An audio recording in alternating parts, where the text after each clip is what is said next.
Good morning, good afternoon, good evening, good night, good day to you.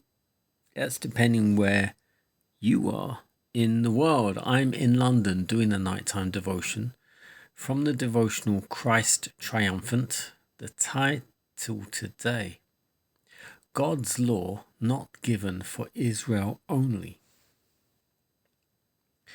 Exodus 19, verse 5 and 6. If you will obey my voice indeed and keep my covenant, then ye shall be a peculiar treasure unto me above all people. For all the earth is mine, and ye shall be unto me a kingdom of priests and a holy nation.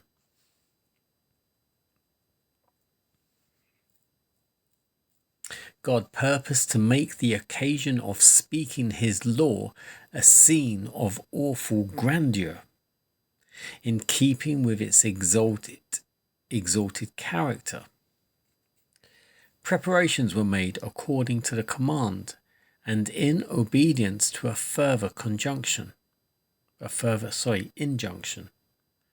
Moses directed that a barrier be placed about the mount, that neither man nor beast might intrude upon the sacred precinct.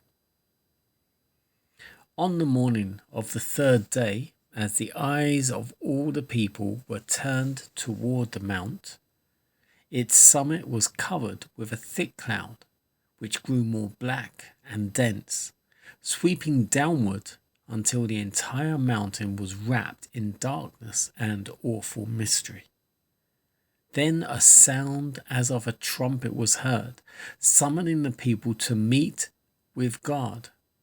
And Moses led them forth to the base of the mountain. From the thick darkness flashed vivid lightnings, while peals of thunder echoed and re-echoed among the surrounding heights.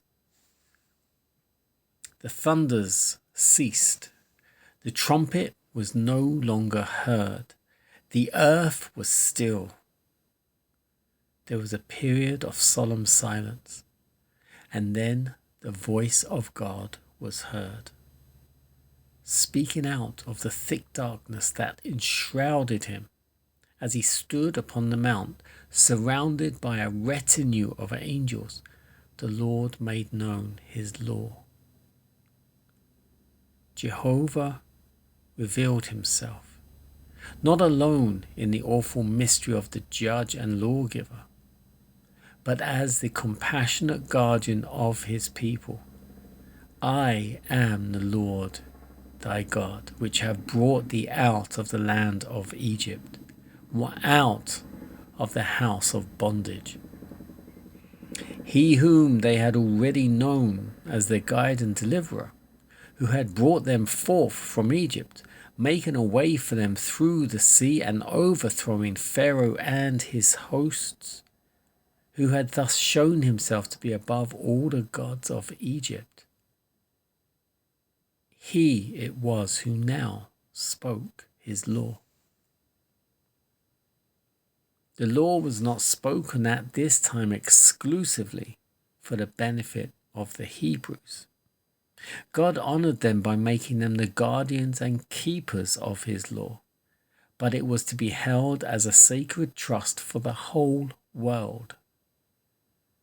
The precepts of the Decalogue are adapted to all humankind, and they were given for the instruction and government of all.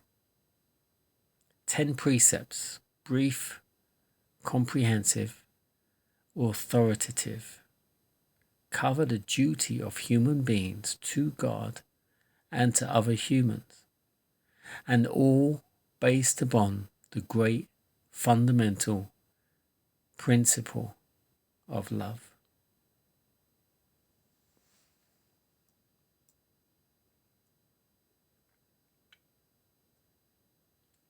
God's law not given for Israel only.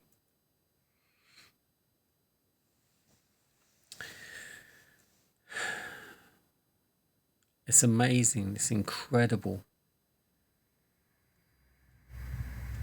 that God, it says, showed himself. I mean, obviously he stayed in the cloud of smoke. But to see this dense cloud roll down this mountain and literally cover it with the lightning, the thunder, the sound of the trumpet, then it all goes quiet. And then the voice of God starts speaking his law. That is awesome. That is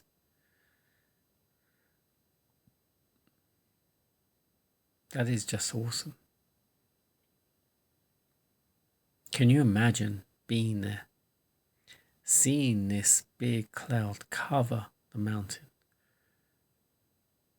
and then this booming voice coming out?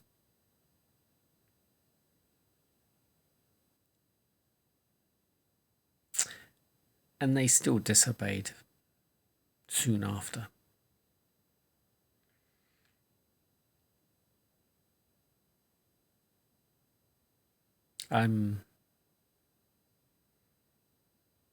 I've read this so many times, and each time I wonder how I would have been had I been there to witness, experience that event. How would you have been?